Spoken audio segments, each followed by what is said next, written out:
इसमें हम बात करते हैं उन बच्चों के बारे में जिन्होंने 2023 के अंदर इम्प्रूवमेंट एग्जाम के साथ साथ जो बाकी बच्चे हैं जैसे कि एसेंशियल रिपीट के और कंपार्टमेंट के, तो ये बच्चे क्या फिर से कंपार्टमेंट एग्जाम सॉरी फिर से इम्प्रूवमेंट एग्जाम दे सकते हैं या नहीं, इस बारे में हम बात करेंगे। क्योंकि ऐसे ही बच्चे हैं जिन्होंने इस बार इम्प्रूवमेंट एग्जाम दिया और वो चाहते हैं कि शायद हमारे मार्क्स कम है तो क्या हम फिर से इम्प्रूवमेंट दे सकते हैं। ये जो कंपार्टमेंट देने वाले हैं या जो एसेंशियल रिपीट देने वाले हैं, क्या वो दे पाएंगे नहीं दे पाएंगे इम्प्रूवमेंट एग्जाम, इस बारे में बात करने जा रहे हैं।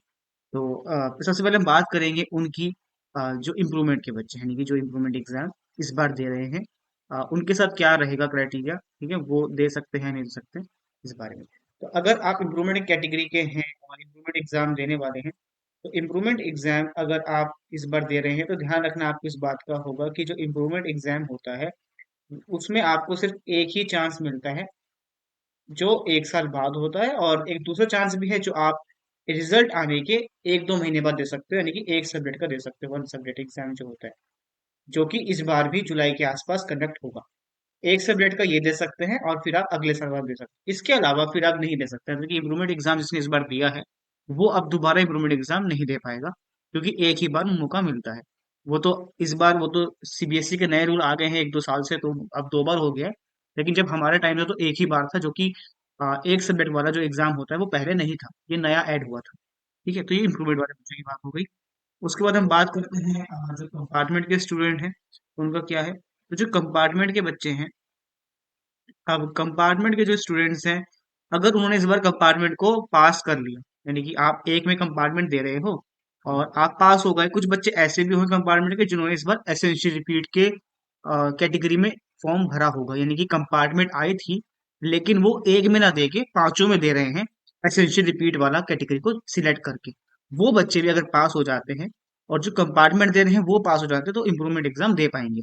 जो एसेंशियल रिपीट वाले हैं, यानी कि जिनकी तो पहले एसेंशियल रिपीट ही आई थी, है ना, एसेंशियल रिपीट जिनकी आई थी, क्या वो बच्चे इम्प्रूवमेंट दे सकते हैं? तो बिल्कुल, अगर आप पास हो जाते हो 2023 में, तो आप सॉरी 2024 में, तो आप 2025 में जो इम्प्रूवमेंट एग्जाम होगा वो आप दे पाएंगे।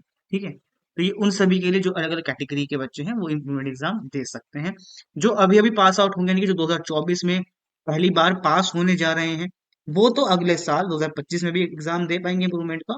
और 2024 में जो जुलाई के आसपास इम्प्रूवमेंट एग्जाम होगा, सिर्फ एक सब्जेक्ट के लिए उसमें अलाउ होता है, आप सिर्फ एक ही सब्जेक्ट सिलेक्ट कर सकते हैं, वो भी आप दे पाएंगे। ठीक है, तो ये आप सभी के लिए जानकारी थी जो इम्प्रूवमेंट एग्जाम के लिए इनको डाउट था। आई होप जब समझ आ गए, कोई डाउट तो कमेंट कीजिएगा, टेलीग्राम का लिंक दिया है, टेलीग्राम को जरूर से आप ज्वाइन कर लीजिए, और कोई डाउट हो तो आप कमेंट कीजिए।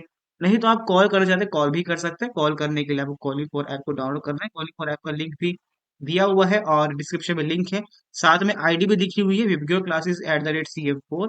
जैसे ही आप आईडी को सर्च करेंगे आपको वहाँ प्रोफाइल मिल जाएगी और वहां से आप कॉल करके डाउट पूछ पाएंगे। ठीक है, तो आई होप आपको समझ आए, कोई नहीं इस बारे में आगे बात